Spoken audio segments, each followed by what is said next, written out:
いやもうほんとね、すっかりお腹いっぱいなんですけども、このね、大豆以外にも、いくつか見つけたんですよ。これフランスパンじゃないですよ。これワレフです。これも例の即売所で売ってて、これ麩ですからね。お麩、焼き麩。100g あたりのエネルギーが385。まあでもまあご飯とかとあんま変わらないですけども、タンパクがね、28.5g。脂質が 2.7g。ほとんどないですね。炭水化物が 56.9 ということで、どういう感じ？ちょっと待って。10対1対20。10対1対20。はあ。31。3倍したら？まあ、とにかくとんでもなく脂質が少なくて、比較的タンパクはまあ、割とあるよと。パンなんかと比べたらもう全然違いますよっていうやつですね。これ予想はしてるんですけど、これですね、ピーナッツバターチョコレート。これで、食べてみたらどうなるか。で、これもうパッサパサだし、粉だらけになりそうですけどね。見た目はパンって言われても、わかんないかな。これを、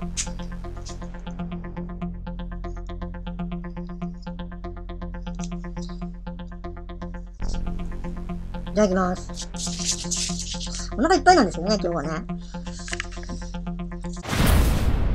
O-Food Wheat Gluten Bread。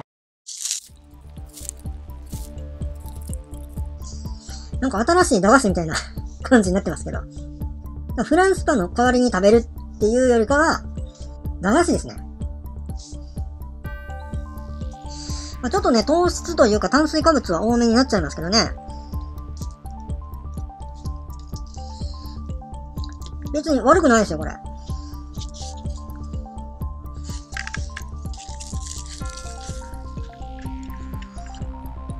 これ流行るんちゃいますかこれ。ちゃんと駄菓子屋さんで。さっきのこのパチっていう、ね、自分で塗って食べるっていうスタイル。子供たち喜びそうな味ですし、これ楽しいですけども。あとね、この、放送終了状態ですけど、今までね、これ真面目にその時間帯でね、喋ってたんですよ。リアルに。そんなことしなくても、これ録画しとけばいいってことに最近気づいたんですよね。これ今録画ですだから。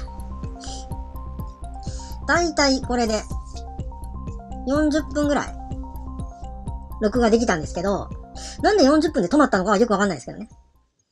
とりあえず40分喋ったら、一旦カメラ切れっていうことで、まあ、喋りすぎないためにっていうのもありますけども。はい。はいはい。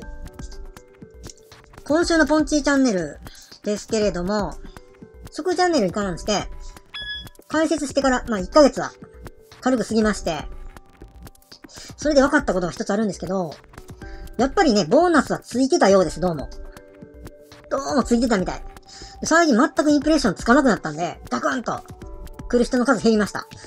で、今まで、まあ登録者8人いて、8人しかいないのかっていう話ですけど、8人登録者がいて、で、まあ10回回るかな、回らないかなぐらい、1桁。ね。8人いて8人全員は見ないですよ。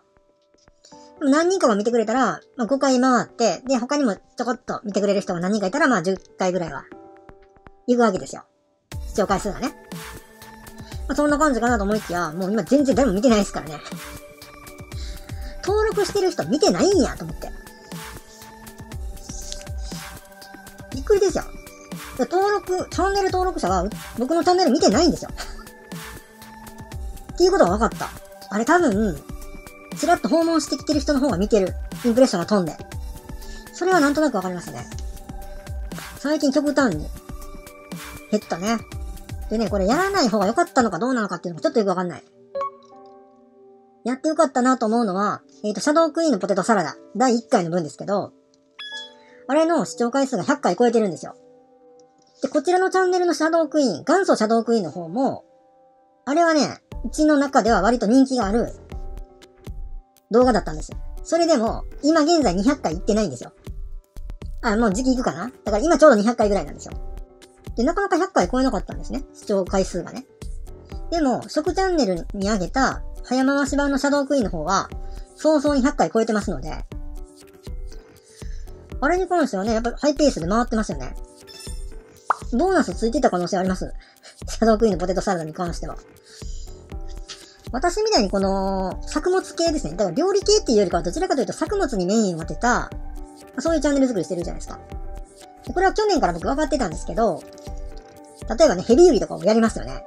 そうするとヘビウリを入手して、で、それを調べて、料理をして、動画の編集をして、アップして、で、人々の目にそれなりに検索に引っかかるぐらいのデータが溜まってくるまでに、だいたい2、3ヶ月かかるんですよ。つまりヘビウリ自体が店頭に並んでから、動画として検索に引っかかるようになるまで2、3ヶ月かかるっていうことですね。だったらね、もう、夏野菜の季節済んじゃってるんですよ。多分ね、波に乗れないんですよ。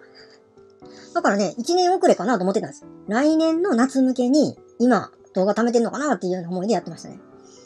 でそうすると、やっぱりオカワカメとか見てると、ようやく、1年1周回ってようやく、検索を引っ掛けてくる人出てきましたね。あとは、そうだね。前も言ってましたけども、スイスチャードはね、ずっと検索に載ってますよね。コンスタントに人が来てくれるんで、本当にありがたいんですけど。最近ね、よく来てるのは何かな。最近ちょっと伸びてるのが、そぼろカツですね。こっぱつ菓子飯のそぼろカツ。これはチョコプラの6秒クッキングに新しい動画が出れば、それに伴って、ポーンとね、そぼろカツは、若干人のトラフィックが入ってくるんですね。多分インプレッションが飛ぶか、誰かがそぼろカツの動画も見て、で、さらに、それによって検索かけてうちのとこ来てくるみたいな、いうのはあるんでしょうね。だから1年遅れというか、年に1回、それなりに人が来る波があるっていうことですかね。まあ、年がら年中じゃないんですけど、毎年チャンスはあるっていうような気はしてます。はい。どっかで火がつけばいいんですけどね。マイク・シノダを知らない人は、とりあえずリンキンパークで、YouTube でいろいろ見てください。はい。なんか聞いたことある曲もあると思うんでね。意外とね、マイクっていう名前の人少ないんですよ。マイコーですね。マイコーの相性がマイクなんですね。だからね、マイケルなんですよね。マイクさんって。だからマイク・デイビスっていうのが教科書から消えたのはそうなのかもしれん。マイク・デイビスのマイクは正しくはマイケル・デイビスなんじゃないのかっていうような指摘が入ったのかもわかんないですね。あとはまあ本物のマイク・デイビスにちょっとややこしいじゃないのかと。人の名前勝手に使うなみたいに言われたんですかね。今メトロイド使ってますけど、一応任天堂の方から、ゲーム自体の中身の素材を、個人が使っても構わないという風に思い切って言ってるんですよ。要するに YouTube にゲーム動画使っていいよと。で、静止画も使っていいシーンで音源については言ってはいないんだけど、ゲーム自体の動画を使っていいってことは音源もまあ、ある程度は使わせてもらえると。で、それによる収益化に関しては、やっていいと。ね。何でもかんでもっていうわけじゃないけども、YouTube とかニコニコ動画とかいろんなリストがあって、で、これらで収益を得ても構いませんよっていうふうには言ってるんですよ。ということだよね。でね、他にも調べたんだけど、コナミはダメって書いてありましたね。僕、ツインビーの曲使いたかったんですよ。初代ツインビーのファンファーレとか、効果音綺麗なんで。あれでね、なんか自転車とかでロケしながら、いろんなチェックポイント回るみたいなのを、ちょっとツインビー形式でやりたかったんですけど、なんかダメっぽいですね。そうだね、前回サムネイルの説明しましたけど、このね、SE とかね、効果音に関してもちょっと説明してもいいのかなと思うんですよ。で皆さんも YouTube よく見られる方は、お気づきかと思うんですけど、とにかくみんなテロップ入れるでしょ。テロップを。で、そのテロップで言葉を入れると同時に、SE、つまり効果音で何か、ギュニュッとか、ビシッとか、ビロリンとかなんか入れるんですよ。でこの音がね、大抵みんな同じやつ使ってるんですよ。これがね、効果音ラボってやつ。で、なんでみんなそれ使うかっていうと、フリーだからです。あとよくまとまってるからっていう。でみんな同じの使ってるんですよね。ちょっとつまんないっていうのはありますし、あとこれやりすぎたら、やっぱりうざいし、あと素人っぽいですね。プロとか、あとはちゃんとした広告ですよね。そういうものにも使われたりするんですけども。うさんくさい YouTube でよく流れている、なんかよくわからん情報資材とかの、ね、ネットワークビジネスとかね、なんかそっち系の広告、CM とかでも、これ結構多用されるので、ここの SE っていうのは。なんかね、うさんくささが倍増するんですよ。で、さっき、読解力爆上げ講座の編集を新しく、もう一回やり直しましたっていう話しましたけど、昔のね、僕の SE とかもやっぱりちょっと素人臭いんですよ。それ使ってる SE とかに、その入れるタイミングとか量とかもあるんですけど、使ってる音のチョイスがね、っていう。例えばですね、さっきから僕が素人臭い SE って言ってるのがこれですかね。音聞こえますか？この音、ピヨン、ピヨンみたいな。これはよく使われてますね。で、なぜか知らないけども素人が使いたがるんです、これ。YouTube っぽくないみたいな。あとこれね。これも同じ。ニューってやつですけど、ニューって3パターンあるんですよ。これ1パターン。1番から順番にいきますよ。これ1、2、3なんです。で、これがね、ちょっとうるさいような SE 入れてたら、ダサいなと思いますね。個人的には。あんまり使わなくなりましたね。あとね、結構みんな使っとるなーって思うのが、これはまあ僕もよく使うやつですけど、もう定番の SE あるんですよ。これ。ピロンっていうね。あとどれかな？これも結構使うね。もうこの辺も結構、クリアラシルの CM とかでなんかこんなん使って、サルファレゾルシン処方でアクネ菌を退治します。みたいな、なんかそういう、1週間お試しセット。だいたいこんなんね。あとこれかな？これは使われるよね。でしってね。これも入れすぎるとやっぱうざいよね。あとこれかな。これも聞いたことないですか？おう。これよく使うよね。あと、てれててってけーみたいな。ラッパーの音、あれ僕使わないんですよ。アホみたいだから。それは最初から僕使ってないですけど。僕がね、一番なんか頼りにしてる音っていうのがあって、困った時はとりあえずこの音に入れとけみたいな。これパってやつですけど。わかります？あんまりこれ目立たないんですよ。で、そんなに人にわからないんだったら入れなくてもいいんじゃないかと思うんですけど、深層心理に訴えかけてるっていうのはすごい大事なことだと思うんですよ。何も入れずに文字だけ出すっていうのも全然 OK なんですけどね。これラファエルさんがよく使うやつ。シンバルとかハットとかよく使うんですよ、あの人たち。何なんかなと思ってたんですけど、とりあえずあれ音ゲーみたいにしたいんでしょうね。なんかね、ネガティブな時にハイハットを叩いておくとすごい便利なんですよ。あとまあ、自分でこのまでやっちゃう。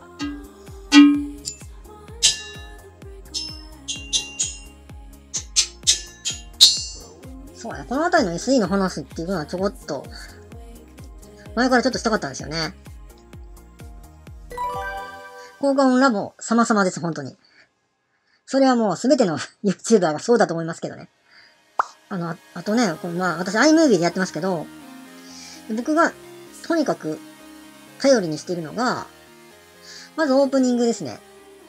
これがね、パークベンチっていう曲です。iMovie で言うとこの。割とゆったりした曲ですよね。で、その次に、チェルシーロフト。チェルシー舐めながら何ですか？屋根裏部屋にいるってことですか？ちょっと意味よくわからないんですけど、チェルシーロフトっていうのを使っている。今流れてるこの曲ですね。でね、これね、僕のトークのめちゃめちゃリズムが合ってるんですよ。とにかく。曲自体は短いんですけど、これをエンドレスで繰り返すというか、鳴って休んで、で、また鳴らしてっていう、なんかこう、波のようにこう、お腹痛みたいにこう、また来るっていう次。で、面白いこと言うときには無音になるように。要するに、今までのずっとネタ振りなんですよね。で、だれてきたと思ったときに、チェルシーロフトをドーンとまた入れて、スムースに話が流れてますよ的な空気を作って、で、話のオチに差し掛かったときに、てれてててーみたいな。さあどうぞみたいな。それの繰り返しなんですよね。つまり、ネタ振りがあって、でそれを引っ張りの、で、オチどうぞみたいな。積み上げていっては、最後、ガラガラ。また積み上げていっては、ガラガラみたいな、そういうリズムですね。それをこのチェルシーロフトはすごく出してくれるんで、使ってますね、常に。大したことは喋ってないんですけどね。喋ってないのに、なんとなく、上げて下げて上げて下げてを繰り返してるような感じに聞こえる。ものすごく重宝してます。で、もうありもんだけでいいかなと思ったんですよ。その著作権とか、そういうのを気にしなくていいから。で、ジャスラックにあるやつだったらなんか使ってもいいんですよ。その代わり広告収入は、そっちに払われるんですよね。応援したいアーティストとかの曲はガンガン入れていったらいいんでしょうけどね。あとは僕はその NCS ノンコピーライトサウンドを標榜しているやつなのでアラン・ウォーカーをそっちを使ってたんですよ。で、アラン・ウォーカーだけだったら最近ちょっとマンネリだなと思ったのでいろいろ変えたりはしてますけどね。で僕アラン・ウォーカー自体そんなに最初から興味持ってたわけじゃないんですけど、まあいろんな YouTube の動画で使われてるっていうのもあって、それでやっぱ知るようになりましたね。でね、ウルフラムっていうマスマティカを開発した会社があるんですけど、会社っていうか人の名前なんですけど、社長の名前。ウルフラムが作ったウルフラムトーンっていう自動作曲システムっていうのがあるんですよ。マスマティカ上でも動くんですけど、それで自動生成させた曲を自分の動画内で使っていいのかどうかがわかんないんですよ。で、どうもいろいろ僕調べてみると、使わない方が無難なんじゃないかっていう話を書いてる人が多いんですよ。で、一応その注意書きとかもよく読んだんですけど、結構めんどくさいこと言ってて、ウルフラムは。音源をミニマムな音源としても使うなって言ってるんですよ。つまり、自動生成された曲の中の一部を使って、で、その音源で別の、ミニマムテクノみたいに、ミニマム音源として使って、曲を勝手に作るようなことはしないでくれって書かれてるし、あとね、自動生成させた曲を発表することもダメだって書いてあるんですよ。発表っていうのはよくわかんないんですけど、それ自分のものとして発表することをやめてほしいっていうことなのか、個人で楽しむ以外は、一切こう、ネット上とかでばらまくなっていうことなのか、それはもうようわからへんんですけどね。でも誰でも閲覧できるようにしてあるので、リンク貼っときますけど、概要欄に。誰もが楽しめるものではあるんですよ。だって発表すんなんですからね。一期一会になっちゃうじゃん、それだったら。せっかくいい曲ができてもね。結構ね、で、僕、どういうチューニングをしてたのかちょっと忘れましたけど、いろいろあるんですよ。入れられる楽器の種類とか、どれぐらい数入れられるかっていうのも設定できるし、あとコードですね。メインのコードどれなのかとか、あと、コード進行自体入れなくても、なんかね、なんとか風みたいな。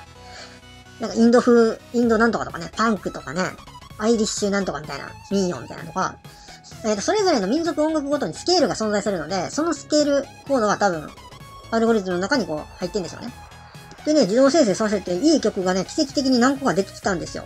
あ、これは、ポンテチャンネルの、例えば料理、早回しの時とかにバックにかけたらいいなと思ってたりとか、いろいろあるんですけど、やっちゃダメって言われてる気もするんですよ。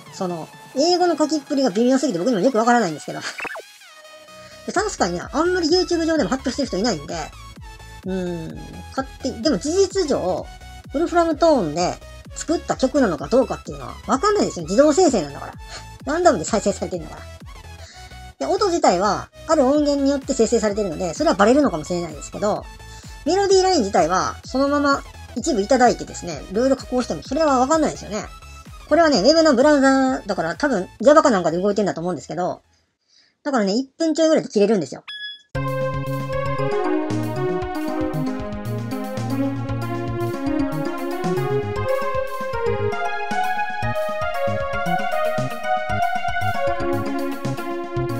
この曲なんか完全に自動生成っぽい曲ですよね。なかなか作る人いないんで、あんな曲は。人間の場合。まずね、自動生成っぽい曲っていうのは入りがなんか変なんですよ。ファンキーっていうようなもんでもないんですよ、どっから降ってきたのかわからない。その脈絡のない解釈ができないじゃないですか。悲しいのか楽しいのか、落ち着きがあるのかないのかもわからない。けどメロディーはちゃんとしてますよね。これがね、不思議な曲なんですよね。俺結構嫌いじゃないんですけど、そういうの。歌詞にできない曲、あとメッセージ性がよくわからない。ちょっとね、プログレっぽい感じもせんでもないんですよ。なんちゅうのちょっとジャズフュージョン寄りな。現代音楽ともちょっとちゃうんですよ。なんでしょうね、あれ。たまにでもああいうちょっと若干プログレっぽいのを NHK 教育テレビとか使いますよね。なんか工場でチョコレートができるまでみたいな。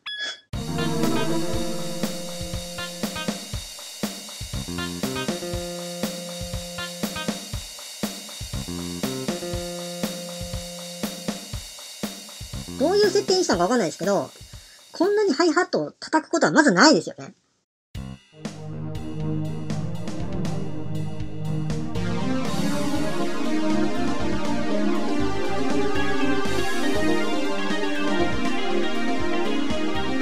不思議ですよね。この第一波のキーボードのあれが不思議なんだけども、第2波にまた変なキーボードがうにゃうにゃうにゃって入るんですよね。これなんでだろう？俺そういう設定したんかな？でもこれプレイヤー2人いますよね、どう考えても。右手左手でああいう音にしてるっていうような感じじゃないですよね。ツインキーボードプレイヤー2人いて。バトルプレイでもないんですよ。これが不思議なバンド構成になってますよ。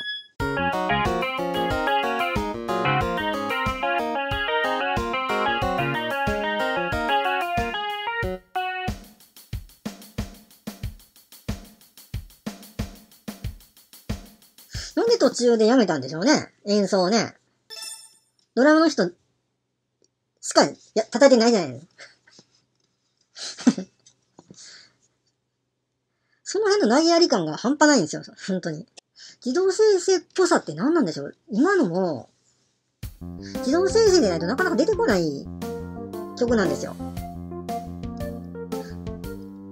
いや、ないですよ。何が変なんだろう。絶妙にずれてるんですよ。で、人がずらすときは、ずらしながらもどこか引っかかりがあるんだけども、今のは本当にね、別の意味で心に引っかかってくるような、宇宙人と交信してるような気になりますね。なんか赤ちゃんがデタラメに弾いてるような感じもするんだけども、それにしては整ってるなっていう、そういうね、なんか絶妙なところになるんですよね。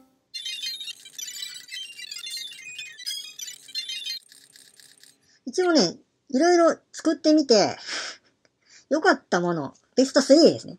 やります。はい。まず第3位。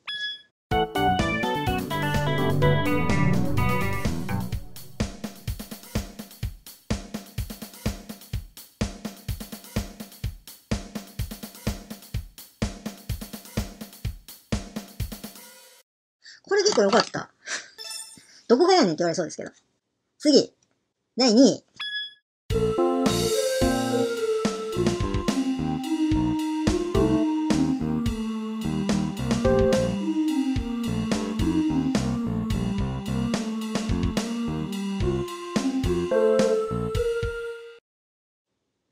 ミドルテンポでね、なんとなくこう、人のぬくもりというか、ちゃんとメッセージがなんとなく伝わってるっていうのは、出来が良かったです、今のは。はい。でね、第1位です。なんでこんなのが勝手に生成されたのか私よくわかんないんですけど、どこか懐かしい曲です。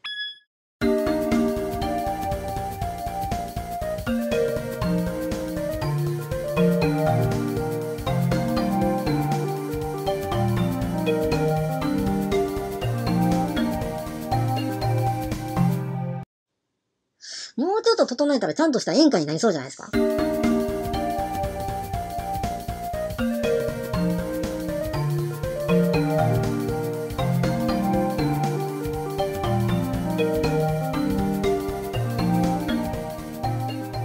なんかジャンルがわかんないですよ。演歌でドラムとハットの連打はないんで、